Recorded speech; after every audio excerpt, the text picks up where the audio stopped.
এই অফিস থেকে ফিরলাম, বসে যাচ্ছি ভিডিও বানাতে। একটা জরুরি বিষয় নিয়ে আলোচনা করা আছে।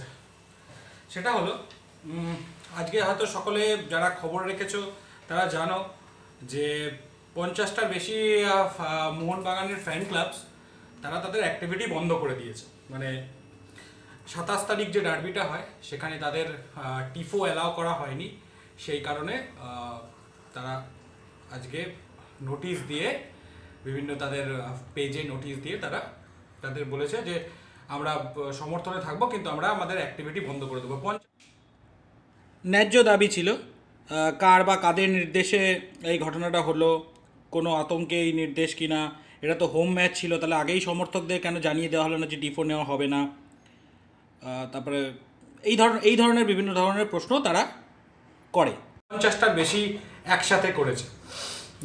তো আমিও আসার সময় 2-4 জন যাদের আমি চিনি তাদের সঙ্গে কথাবার্তা বলি এবং তারা বলে যে না, এভাবে চলবে না, কেননা না আমরা সমর্থক বলেই আমাদের কেউ গণ্য করছে না, এরকমই মনে হচ্ছে।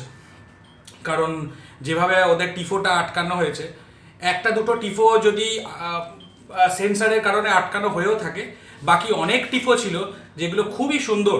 যেমন আমরা সেদিন ইস্ট বেঙ্গলের টিফো দেখেছি, খুব সুন্দর টিফো, শুধুমাত্র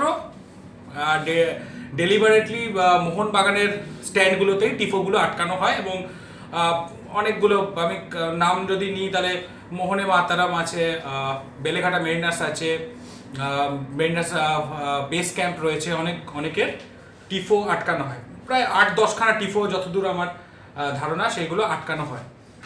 তো সেই কারণেই তারা একত্রিতভাবে নিজের কথাবার্তা বলে আজ 50টা বেশি ফ্যান ক্লাব তাদের অ্যাক্টিভিটি বন্ধ করে দিয়েছিল। তো তারা অ্যানাউন্স করে এখন ঘটনা, এবং আমি তাদের 4-5 জনের সঙ্গে যাদের চিনি তাদের সঙ্গে কথাবার্তাও হয়, এবং তারা বলে যে দুপুরের দিকে অবধিও তারা বলে যে না, আমরা এভাবে আর চলবো না। কারণ তারা বহুত পরিশ্রম করে, খুব পরিশ্রম করে, 60-70 হাজার টাকা একটা টিফোর লাগে তৈরি করতে। তো সারাদিন সারা রাত তারা কার জন্য করছে, মানে তাদের অভিমানবশতই বন্ধটা হয়ে যায়। এখন প্রশ্ন হচ্ছে, আমি তাদের পার্সোনালি বলিও যে এরকম বন্ধ করলে সম্ভব না, কারণ একটা ফ্যান বেস ক্লাব, ফ্যানেরা যদি না থাকে তো সম্ভব নয়।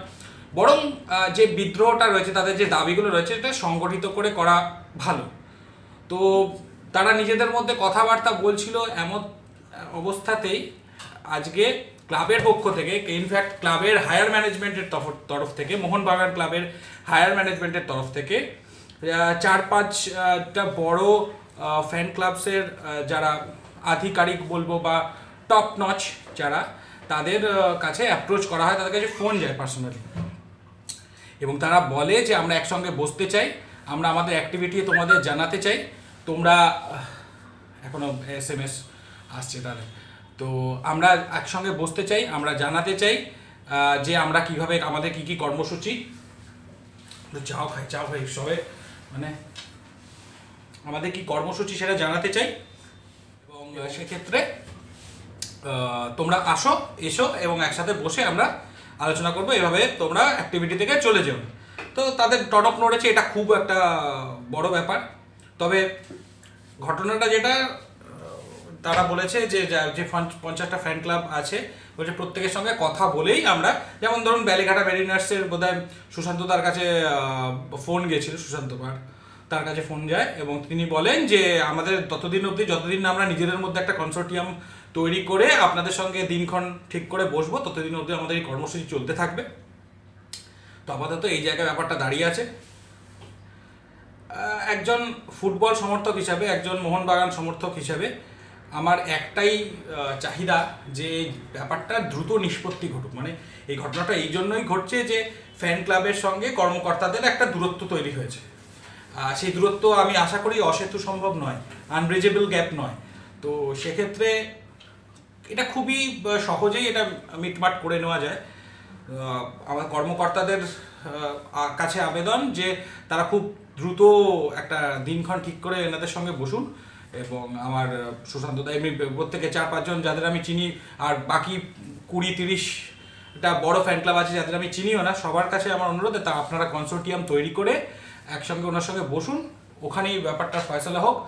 অ্যাজ এ ফুটবল সমর্থক কেন চাইছি, কারণ মোহনবাগান না থাকলে বা ইস্ট বেঙ্গল কারোরই মানে এক্সিস্টেন্স থাকে না।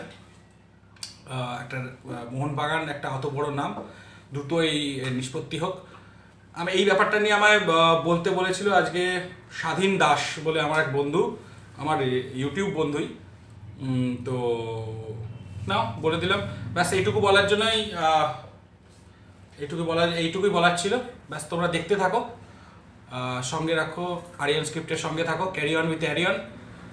ভালো লাগলে লাইক, কমেন্ট, সাবস্ক্রাইব করো।